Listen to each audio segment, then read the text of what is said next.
Some huge news today. Now, does everyone remember Steve Bannon? Do you remember him, Steve Bannon? He was early in the Trump campaign. He looked like the kind of guy, if he found a scab, he'd save it for later. Do you know what I mean? Right? Well, here's some news. He was in the news today. Steve Bannon is facing charges of defrauding donors in a fundraising scheme, and this morning, he got arrested. Yeah. Yeah. He got arrested. It said he could spend up to 20 years in prison.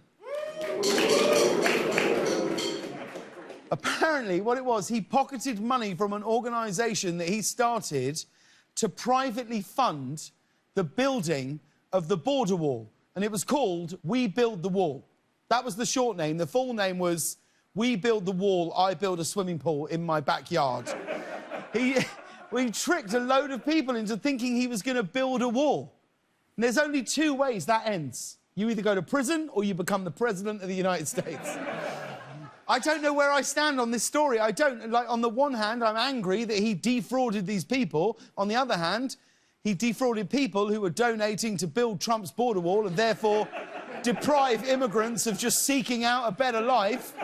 I don't know what to think. It's a weird sensation. I'm happy about both. The money was used to fund a lavish lifestyle, which, if you're Steve Bannon, means morphing into a way too tanned Russell Crowe. Of course, last night was night 3 of the Democratic convention. Kamala Harris accepted the vice presidential nomination. She gave, did you see it? I thought she gave the most brilliant speech. I thought it was a beautiful moment. Did the band, did we catch it? Yeah, saw it live. Saw it live? Yeah. Oh, saw it live. Saw it live. She made history as the first black and South Asian American woman on a major party ticket. It did feel like a real moment watching her talk last night. It was brilliant. The speech was fantastic. But what was weird during the speech, they kept showing shots of that weird empty room that she was in. I think it would have helped if she'd have had one of her writers off to the stage to sort of banter back and forth with. Do you know what I mean, Ian?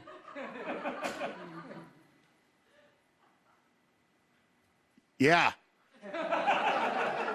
That's the sort of level. That's... Moving on, President Barack Obama gave one of his trademark speeches at the convention last night.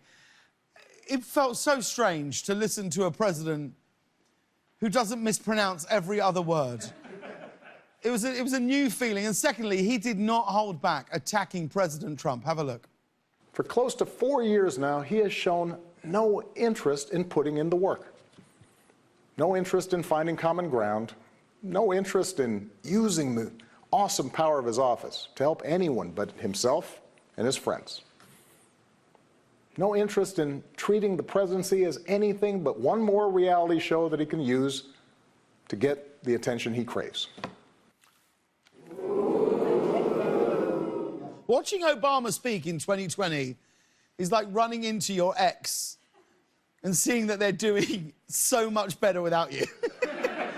They're better looking, they're more successful. You're like, yep, it's over. I'm going to die alone. That's what happened. But President Trump was very upset by Obama's remarks. And to prove him wrong, he gave a speech this afternoon showing that he could tackle this country's biggest problems head on. Unfortunately, he was also distracted by a mosquito and then just went from there. Remember, I used to say, keep the oil, don't go in. I'd say, don't go into Iraq, but I was a civilian. Nobody cared. I was like you. So nobody cares. I want to get that mosquito out of here. I don't like it. They'll say it's cruelty to animals. I don't like. No, it's true. They were saying the other night, the shark. They were saying, oh, sharks, we have to protect them. I said, wait a minute, wait. They actually want to remove all the seals in order to save the shark. I said, wait a minute, don't you have it the other way around? That's true. Well, I'm not a big fan of sharks either. I don't know how many votes am I going to lose. I have people calling me up, sir, we have a fund to save the shark. It's called Save the Shark. I say, no, thank you. I have other things I can contribute to. If you said that at a bar, the bartender would be like, sir, I think it's time you went home. 100%. Why is it? Also, who does he mean by they? How many people are calling the president every day to ask about sharks? You've got one president warning us about the imminent threat of democracy as we know it, and the other one's like, sharks are scary. But tonight was, of course, the big night for Joe Biden. Biden officially accepted the Democratic nomination for president. This is the third time Biden's run for president. And you know the old saying, third time's a, yep, fine, I'll vote for you, I guess, sure. Yep, I'll do it. This time I'll do it. It was a really exciting moment for America. Do you realise what this means? This means no more nights of the Democratic National Convention. That was it. Although it turns out most people haven't even been watching the convention this week because apparently the NBA playoffs have been crushing the convention in the ratings, which explains why tonight Joe Biden gave his acceptance speech dressed like this. I must say, he looks better in Lakers gear than you do in all your Portland Blazers gear that you've been wearing around the place this week. I mean, yeah, Joe Biden's like one of the 5 hottest guys on earth. That's not even fair. What percentage of your clothing is Portland Blazers related? I'd love to give you a funny answer, but the real answer is probably like 40%. For real? It probably earnestly is around like 40%, yeah. And when do they next play? They played tonight, so by the time this is airing, Friday morning, as we know, yes, they have already gone up 2-0 against the Lakers.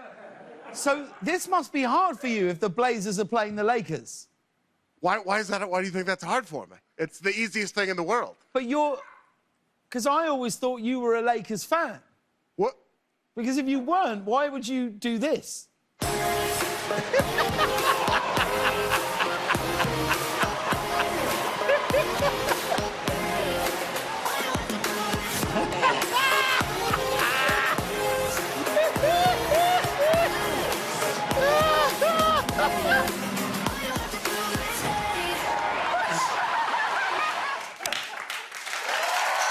I mean, what's that about? Pretty sure that was Josh Gad.